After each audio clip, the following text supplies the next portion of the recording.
നമസ്കാരം. തിരഞ്ഞെടുപ്പ് അടുക്കുമ്പോൾ തങ്ങൾ ചെയ്തിട്ടുള്ള വികസനത്തെ പറ്റിയും തങ്ങൾ ചെയ്യാൻ പോകുന്ന കാര്യങ്ങളെ പറ്റിയും ഒക്കെ പറഞ്ഞ് പലപ്പോഴും പല രാഷ്ട്രീയ പാർട്ടികളും ഒക്കെ വോട്ട് മേടിക്കുന്ന, വോട്ട് ചോദിക്കുന്ന പല രംഗങ്ങളും ഒക്കെ നമ്മൾ കണ്ടിട്ടുണ്ട്. പക്ഷെ സമീപകാലത്ത് 2020 എന്ന് പറയുന്ന പാർട്ടി ഇതിൽ നിന്നൊക്കെ വ്യത്യസ്തമായാണ് വോട്ട് പിടിച്ച് നമ്മൾ കണ്ടിട്ടുള്ളത്. വ്യാജ വാർത്തകൾ പ്രചരിപ്പിച്ച്, കള്ളവാർത്തകൾ പ്രചരിപ്പിച്ച് ജനങ്ങളെ തെറ്റിദ്ധരിപ്പിച്ചാണ് ആ പാർട്ടി പലപ്പോഴും വോട്ട് മേടിക്കാറുള്ളത്. ഇപ്പോൾ തദ്ദേശ തെരഞ്ഞെടുപ്പ് അടുത്തിരിക്കുന്നു. ഇവരുടെ ഒരു ഫ്ലെക്സ് ഇപ്പോൾ പ്രത്യക്ഷപ്പെട്ടിരിക്കുകയാണ്. അത് തിരുവാണിയൂർ പഞ്ചായത്തിലുള്ള പലയിടങ്ങളിലുമൊക്കെയാണ് കാണാൻ സാധിച്ചത്. ഞാൻ ഇന്ന് കാറിൽ വരുന്ന സമയത്ത് അവിടെ റോഡിന് സൈഡത്ത് കണ്ട ഒരു ഫ്ലെക്സ് ആണ് നിങ്ങളിപ്പോൾ ഈ കാണുന്നത്. ആ ഫ്ലെക്സിൽ എഴുതിയിരിക്കുന്നത് ഇങ്ങനെയാണ്: എന്തിനാ CPM-കാരെ ഞങ്ങൾ ഇതുപോലെ തല്ലിച്ചതച്ചത്, ഞങ്ങൾ എന്തു തെറ്റാ ചെയ്തത് എന്നാണ് അതിലെ ചോദ്യം. ആ ചോദ്യത്തിനുള്ള ഉത്തരം തേടി ഈ സംഭവം നടന്ന വണ്ടിപ്പേട്ട എന്ന് പറയുന്ന സ്ഥലത്ത് ഞാൻ പോവുകയും അന്വേഷിക്കുകയും ചെയ്തു. അപ്പോഴാണ് സത്യം മനസ്സിലാക്കാൻ സാധിക്കുന്നത്. ഞാൻ CPM-ന്റെ തിരുവാണിയൂർ ലോക്കൽ കമ്മിറ്റിയുടെ സെക്രട്ടറിയാണ്. ഈ സെപ്റ്റംബർ മാസം 21-ാം തീയതി ഞായറാഴ്ച വൈകിട്ട് 6 മണിക്ക് 2020 എന്ന മുതലാളിത്ത പാർട്ടി തിരുവാണിയൂർ വണ്ടിപ്പേട്ടയിലെ ബോധപൂർവം സൃഷ്ടിച്ച ഒരു സംഘർഷവുമായി ബന്ധപ്പെടുത്തിക്കൊണ്ട് CPM-നെതിരെ വലിയ കടന്നാക്രമണം നടത്തുകയും ഒപ്പം തന്നെ CPM-നെ മോശപ്പെടുന്ന തരത്തിലുള്ള വലിയ പ്രചരണം നടത്തിക്കൊണ്ട് മുമ്പോട്ട് പോയിക്കൊണ്ടിരിക്കുകയാണ്.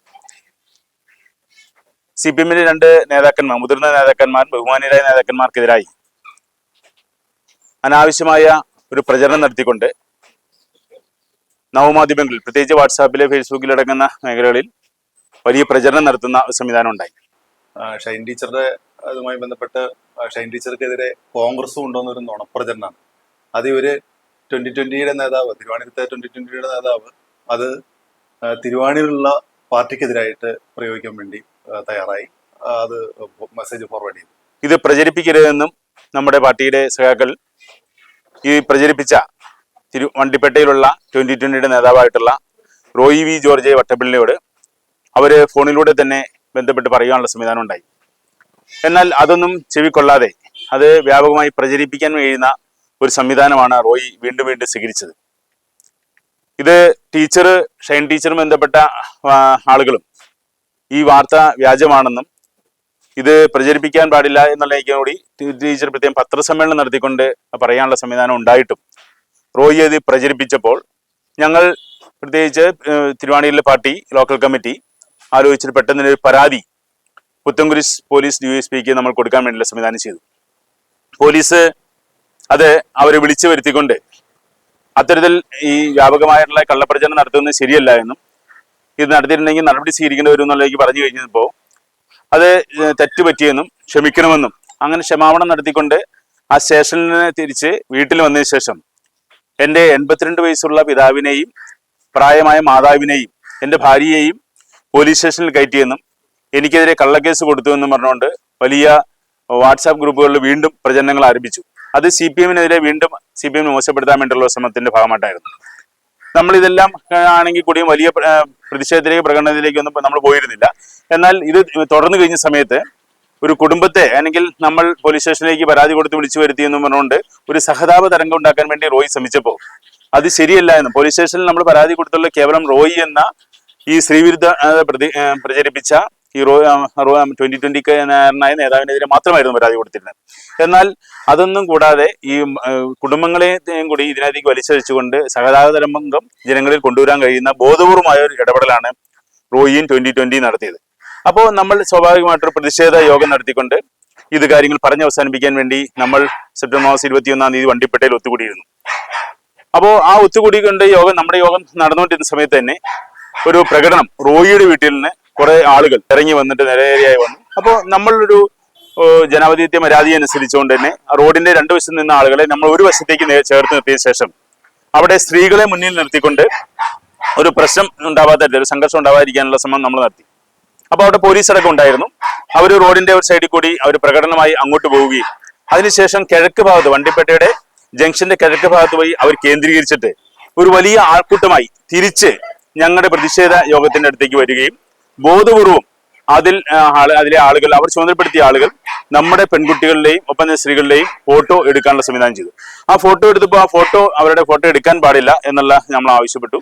അത് അങ്ങനെ ചെയ്യരുത് എന്ന് ഞങ്ങൾ പറഞ്ഞു. പക്ഷേ അത് കേൾക്കാതെ തന്നെ ആക്രോശിച്ചുകൊണ്ട് ജിബി, 2020 നേതാവായിട്ടുള്ള ജിബിയും മോൻസി അടങ്ങുന്ന ആളുകൾ ഞങ്ങളെ ആക്രമിക്കുകയാണ് ചെയ്തത്. അപ്പൊ അതുകൊണ്ട് തന്നെ ഇവര് ഇങ്ങനെ ആക്രമിക്കാൻ വരുമെന്ന് ഞങ്ങൾ സ്വപ്നത്തിൽ പോലും വിചാരിച്ചിട്ടില്ല. ഞങ്ങളെല്ലാം മുൻനിരയിൽ തന്നെയായിരുന്നു നിന്നുകൊണ്ടിരുന്നത്. അതുകൊണ്ട് തന്നെ അവര് വന്നതിൽ ഇടിയിലും അടിയിലും എല്ലാം ഞങ്ങൾ വിട്ടു. എന്റെ എല്ലാം ചെരുപ്പൊക്കെ ഊരി പോയി, കാലയിലൊക്കെ ചവിട്ട് കൊണ്ടിട്ട്. അപ്പൊ ഞങ്ങളുടെ കൂടെ തന്നെ 3-4 പേർക്ക് നല്ലോണം തന്നെ പരിക്കേറ്റിട്ടുണ്ട്. അപ്പൊ തന്നെ ഞങ്ങളുടെ ആൾക്കാർ ഞങ്ങളെ ആശുപത്രിയിൽ കൊണ്ടുപോയി കാണിക്കേണ്ട ഒരു അവസ്ഥയുണ്ടായി. ഞങ്ങൾ സത്യം പറഞ്ഞാൽ അതൊന്നും ഞങ്ങൾക്ക് വിശ്വസിക്കാൻ പറ്റാതെ, ഞങ്ങൾക്ക് അംഗീകരിക്കാൻ പറ്റാത്ത ഒരു കാര്യമാണ്. ഇനി ഇതുപോലുള്ള ഒരു പ്രശ്നങ്ങൾ ഈ നാട്ടിൽ ഉണ്ടാവാതിരിക്കുക, അതെന്തായാലും സാധ്യമാവേണ്ട ഒരു കാര്യമാണ്. നിലവില് നിങ്ങളുടെ ചിത്രങ്ങളൊക്കെ പകർത്താൻ വേണ്ടി തുടക്കം ശ്രമം നടത്തി നിങ്ങളെ പ്രകോപിപ്പിച്ചു എന്നുള്ളൊരു കാര്യങ്ങളൊക്കെ കേട്ടു. അതൊരു സത്യമാണോ? സത്യമാണ്. കാരണം മുൻനിരയിൽ തന്നെ 2020 ജാഥയുടെ മുൻനിരയിൽ തന്നെ ഉള്ള ഒരു വ്യക്തി ഞങ്ങളുടെ വീഡിയോ എടുക്കാനും ഫോട്ടോ എടുക്കാനൊക്കെ ശ്രമിച്ചു. അപ്പൊ അതിന്റെ അടിസ്ഥാനത്തിൽ എടുക്കാൻ പാടില്ല എന്ന് പറഞ്ഞു. കാരണം അങ്ങനെ ചെയ്യാൻ പാടില്ലോ. കാരണം അവരുടെ പാർട്ടിയിൽ വന്ന ഒരാൾ ഞങ്ങളുടെ പാർട്ടിയുടെ ആൾക്കാരുടെ ഒരു ഫോട്ടോ എടുക്കാൻ, അതും പ്രത്യേകിച്ച് സ്ത്രീകൾ മുൻനിരയിൽ നിൽക്കുന്ന സ്ത്രീകളുടെ ഫോട്ടോ എടുക്കാൻ ഒരു കാരണവശാലും പറ്റുന്ന കാര്യമല്ല, ചെയ്യാൻ പാടില്ലാത്തതാണ്. അപ്പൊ ചെയ്യാൻ പാടില്ലെന്ന് സ്വാഭാവികമായിട്ട് ആരായാലും നമ്മൾ പറഞ്ഞു പോകും. അങ്ങനെ ഒരു പറച്ചിലാണ് ഞങ്ങളുടെ സഹപ്രവർത്തകരുടെ ഭാഗത്തുനിന്ന് ഉണ്ടായിട്ടുള്ളൂ. പക്ഷെ ഇവർ കരുതി കൂട്ടി വന്നതല്ലെങ്കിൽ ഇങ്ങനെ ഒരു സംഭവം ഇവിടെ ഉണ്ടാവാൻ പോകുന്നില്ല. കാരണം ഇന്ന് വരെ ഇത് ഉണ്ടാവാത്തൊരു കാര്യം. അപ്പൊ അവർ കരുതി കൂട്ടി തന്നെ വന്ന് ആക്രമിച്ചതാണ്. അത് തന്നെയാണ് ഞങ്ങൾക്ക് പറയാനുള്ളത്. അവരുടെ പ്രതിഷേധം നടന്നുകൊണ്ടിരിക്കെ തന്നെ വളരെ പ്രകോപനപരമായിട്ട് അവരുടെ ആളുകൾ സ്ത്രീകളുടെ ഇടയിലേക്ക് കടക്കാൻ ശ്രമിക്കുകയാണ് ഉണ്ടായിരുന്നത്.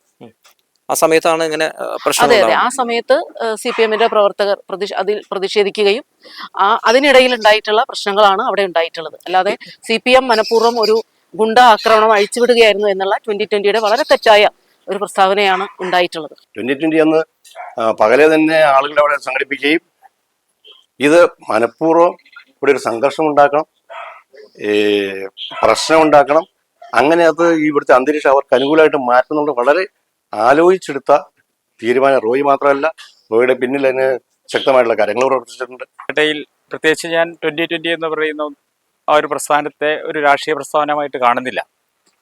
കാരണം രാഷ്ട്രീയ പ്രസ്ഥാനങ്ങളുടെ അകത്ത് ഒരു പ്രത്യയശാസ്ത്രം ഉണ്ടായിരിക്കും.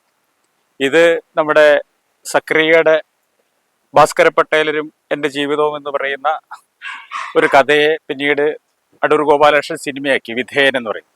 അപ്പോൾ ആ വിധേയൻ സിനിമയിലെ തൊമ്മി എന്ന് പറയുന്ന വിധേയപ്പെട്ട് ജീവിക്കപ്പെടുന്ന തൊമ്മി കുഞ്ഞുങ്ങളുടെ ഒരു കൂട്ടമായിട്ട് മാത്രമാണ് ഞാൻ ഈ ഒരു പ്രസ്ഥാനത്തെ കാണുന്നത്. അതുകൊണ്ട് തന്നെ സ്വാഭാവികമായിട്ട് സ്ത്രീവിരുദ്ധവും പ്രകൃതി വിരുദ്ധവും അങ്ങനെയുള്ള സർവവിരുദ്ധമായ മനോഭാവങ്ങളുടെ ആകത്തുകയായിട്ടുള്ള പ്രസ്ഥാനം കൂടിയാണത്. ഒരു മുതലാളിക്ക് വേണ്ടി ആ മുതലാളിയുടെ കീഴിൽ പാർശ്വവർത്തികളായി അടിമകളായി ജീവിക്കപ്പെടുന്ന ഒരു വിഭാഗം, അവർ സ്വാഭാവികമായിട്ട് ഇത്തരം രീതിയിൽ പ്രതികരിക്കും എന്നുള്ളത് വസ്തുതാപരമാണ്.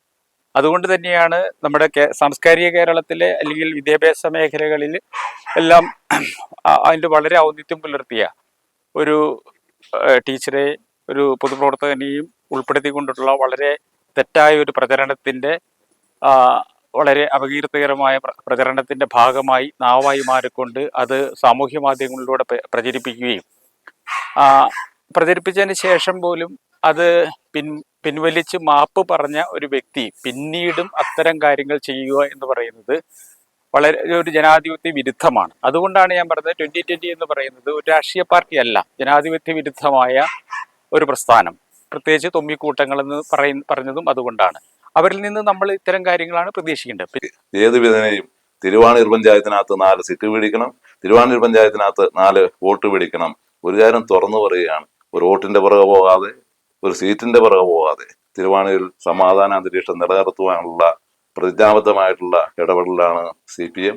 ആ നിലയിലേക്ക് മുഴുവൻ ജനവിഭാഗങ്ങളുടെ പിന്തുണയും സഹായവും CPM-ന് ഉണ്ടാകണം. 2020 അപവാദ പ്രചരണങ്ങൾക്ക് എതിരായിട്ടുള്ള ശക്തമായിട്ടുള്ള ഇടപെടലിലേക്ക് എല്ലാ മുഴുവൻ ജനവിഭാഗങ്ങളും ദേശസ്നേഹികളും ഉണ്ടാകണമെന്നാണ് ഞങ്ങൾക്ക് വളരെ വിനീതമായി അഭ്യർത്ഥിക്കാനുള്ളത്. വേറൊന്നുമല്ല സംഭവിച്ചിട്ടുള്ളത്. നിലവിൽ ഇവർ കാണിച്ചു കൂട്ടിയ ഒരു തെമ്മാടിത്തരം, ആ തെമ്മാടിത്തരവുമായി ബന്ധപ്പെട്ടാണ് ഇങ്ങനെ ഒരു സംഭവം അവിടെ ഉണ്ടായിട്ടുള്ളത്. പിന്നെ ഇത്തരത്തിലുള്ള ആക്രമണം അവിടെ ഉണ്ടായിട്ടില്ല. അവിടെ ചെറിയ രീതിയിലുള്ള ഉന്തും തള്ളും മാത്രമേ ഉണ്ടായിട്ടുള്ളൂ. ആ ദൃശ്യങ്ങളിൽ കാണുന്ന, ആ ഫ്ലെക്സിൽ കാണുന്ന ആളുകളൊക്കെ നല്ല ഗംഭീരമായിട്ട് മേക്കപ്പ് ഇട്ട് ഇരിക്കുന്നതാണെന്ന് മനസ്സിലാക്കാൻ സാധിച്ചു. കാരണം ഈ സംഭവം നടന്ന ശേഷമുള്ള പല ദൃശ്യങ്ങളും, ഈ സംഭവം നടന്ന ശേഷമുള്ള ഇവരുടെ കോലവും ഒക്കെ കാണാനിടയായി. എന്തായാലും മേക്കപ്പ് ഒക്കെ നന്നായിട്ടുണ്ട് സാറേ, എന്തായാലും പക്ഷേ പണി പാളിയല്ലോ എന്നാണ് പറയാനുള്ളത്. എന്നാലും ഒരു മര്യാദയൊക്കെ വേണ്ടേ 2020-കാരെ?